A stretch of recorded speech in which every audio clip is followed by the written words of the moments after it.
Managing styles can make or break a project, solidify or dissolve a team or a one-on-one relationship. If managing styles are in tune between a manager and a team, a beautiful synergy can be created. Likewise, if managing styles clash, the team morale and job satisfaction suffer. You're having a conversation with your boss and they say, "I do not micromanage." And you go, "Hooray!" Because most of us would hope to hear this. No one would hope to have a micromanager. Or would they? Well, in my experience, having a leader who micromanages is always a significant hindrance and a weight on the team. Not only from a morale perspective, but also it stifles efficiency and effectiveness. Hello everyone and welcome back to my channel.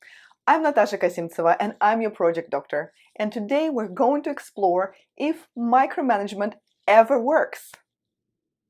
But before we dive in, I need you to do me a quick favor and click that thumbs up button below. And if you haven't already, please subscribe. Well, already subscribed? Thank you. Let's get to it. Most of us know what micromanaging feels like, and I would guess most of us do not like being micromanaged. It got me thinking, if micromanaging occurs so often, is there a place where it is warranted? Are there circumstances and work environments that make micromanagement necessary and valuable? Were you ever in a situation where you thought, we could really benefit from micromanagement right now? Let's explore some scenarios where micromanagement could actually be helpful. Maybe. Well, first scenario, a very troubled project. If the project is in trouble, behind schedule or over budget, or there is no change control in place so the scope keeps expanding, it might be helpful to take a deep dive and do a thorough diagnostics of the root cause. Here's a fun analogy. Have you ever brushed tangled hair? You cannot detangle it with big, broad strokes, and you really have to go down each strand of hair and sometimes untangle hairs individually. My daughter has very long hair, and I deal with it every day. Expanding on this analogy, when your project is tangled, sometimes to detangle it, we need to go pretty granular and micromanage certain aspects of it to get back to green. If the teams are struggling, sometimes additional rigor is needed to help them get back on track.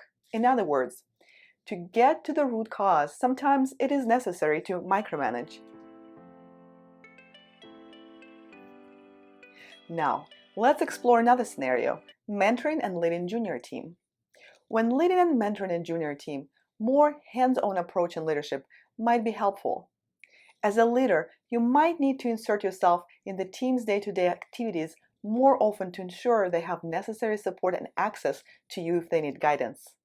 As the team grows and matures, the need for micromanagement lessens and then eventually goes away.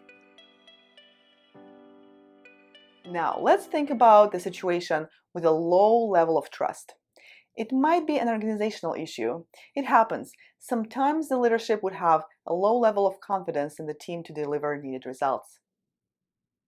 In this kind of scenario, it would be typical to see multiple layers of management put in place to provide rigor and visibility for leadership.